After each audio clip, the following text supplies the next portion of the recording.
اینجا قراره با هم کتابای معروف جهان رو صادقانه مورد نقد و بررسی قرار بدیم. سارا هستم. به اپیزود شماره 4 پاپیروس خوش اومدید.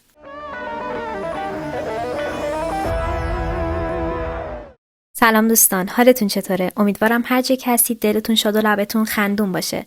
تو این پادکست قراره بهتون کتابای جدید معرفی کنم، در موردشون توضیحات رو بهتون ارائه بدم و بعد میریم سراغ نقد و بررسیش. در آخرم بخشی از کتاب رو براتون میخونم.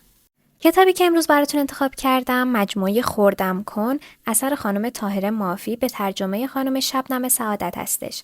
درباره نویسنده و کتاب یه سری توضیحات براتون میدم. خانم طاهره مافی یه نویسنده ایرانی آمریکایی هستن که تو لس آنجلس آمریکا متولد شدن. ایشون جزو نویسندگان پرطرفدار و موفق ژانر ادبیات نوجوان به شمار میان که در سال 2011 با انتشار مجموعه خوردم کن شهرت جهانی پیدا کردند. ایشون همچنین نویسنده آثار دیگه از جمله کتاب ویچ‌وود و فاردرمور هستند. مجموعه خوردم کن یا شترمی شامل 6 جلده که به سرعت میان خواننده محبوب شد و به یکی از پرفروش‌ترین مجموعه‌های ادبیات نوجوان تبدیل شد. خانم مافی تونستن با خلق دنیاهای جذاب و فانتزی و همچنین شخصیت‌های متنوع جایگاه ویژه‌ای رو در ژانر ادبیات نوجوان به دست بیارن. خب اول یه بررسی نسبت به داستان کلی این مجموعه داشته باشیم. داستان در مورد یه دختر جوان به نام جولیت فررزه که در دنیای آخرالزمانی زندگی میکنه که توسط یک حکومت فاسد و دیکتاتوری اداره میشه. البته مهمترین نکته در مورد جولیت اینه که بدنش یه ویژگی داره که هر کسی رو لمس بکنه در عرض چند ثانیه میکشتش.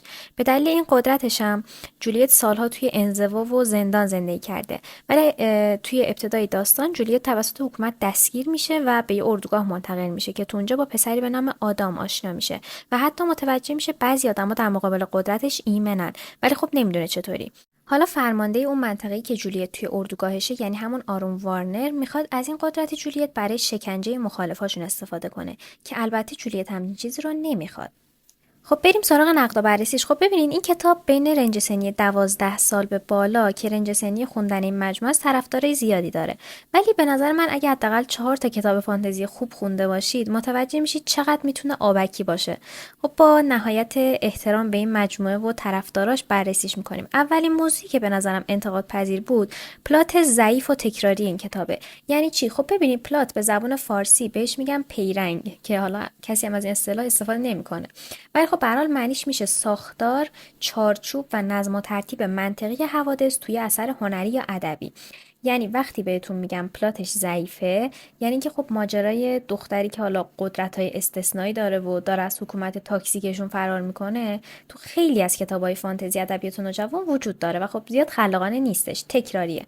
ولی خب وقتی یه ایده تکراری هم هست، اگه خوب داستان روایت بشه، اون جذابیت یعنی به خواننده نشون بده، خیلی ایرادی نداره. ولی این کتاب از این نظرم ضعیفه که خب روایتش زیادی وارد احساسات شخصیت‌ها شده. ببینید روایت از زبون شخصیت‌هاست که این توی کتابا یه امتیازه، ولی ما 90% طول داستان این کتابو داریم افکار و احساسات عمیق کرکتر رو میخونیم. یعنی خب توصیف احساسات هیچ مشکلی نداره، ولی وقتی دیگه میاد نصف صفحه یا حتی بعضن 2 صفحه فقط از احساسات و فلش بک های ذهنیش میگه که هیچ تأثیری هم تو روند داستان نداره، به دردمون هم نمیخوره، جذابیتش رو تا یه حد زیادی پایین میاره. نکته بعدی شخصیت پردازی ضعیفشه. شخصیت اصلی این مجموعه به خصوص هم نقش اولمون جولیت به شدت یک بعدی و ضعیفن. یعنی اصلا اون عمق روانشناختی و تحول درونی رو ندارن. بیشتر مثل اینه که به عنوان یه ابزاری هم برای پیش بردن داستان.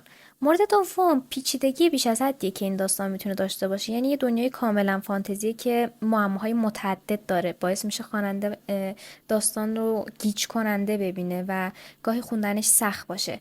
یه تکرار خاصی هم تو موقعیت و چالش‌های شخصیت اصلی وجود داره که به صورت مکررن و خب به آدم یه حسی یک نواختی و حوصله سربری میدن که خب بالاخره 6 جلد دیگه، آدم بیاد همش یه سری چیز تکراری بخونه هیچ جذابیتی نداره.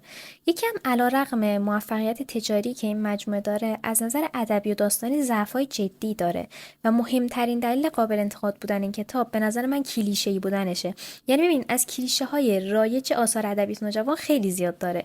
شخصیت‌ها، روابط عاشقانه، حتی پلاتش به شدت از الگوهای تکراری و کلیشه‌ای پیروی میکنن.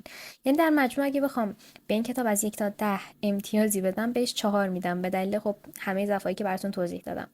پس یه جنبندی با هم از این اپیزود داشته باشیم. میتونیم بگیم این کتاب در توصیف فضای داستان به خوبی پیامو منتقل کرده و برای نوجوانایی که تازه میخوان کتاب خوندن رو استارت بزنن پیشنهاد میشه.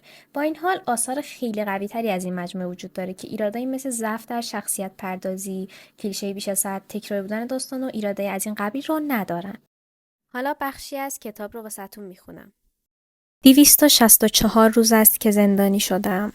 جز یک دفترچه کوچک و خودکاری خراب و ارقام توی ذهنم مصاحبی ندارم. یک پنجره، 4 دیوار، 44 متر مربع جا، 26 حرف الفبایی که در 264 روز تنهایی به آن سخن نگفتم. 6336 ساعت از زمانی که انسان دیگری را لمس کردم می‌گذرد. به من گفتند یک همسلولی یا هماتاقی خواهی داشت. به من گفتند امیدواریم اینجا بمیری و بپوسی، البته اگر رفتارت خوب باشد. به من گفتند یک دیوانه دیگر درست مثل خودت، دیگر تنها نمیمونی. آنها نوکرهای سازمان احیا هستند، ابتکاری که قرار بود جامعه رو به مرگمان را کمک کند.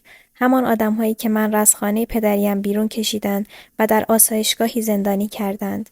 آن هم بابت چیزی که دست خودم نیست. هیچ کس اهمیتی نمی‌دهد که من خودم هم خبر نداشتم قادر به چه کاری هستم، که من خودم هم نمی‌دانستم چه کار دارم می‌کنم.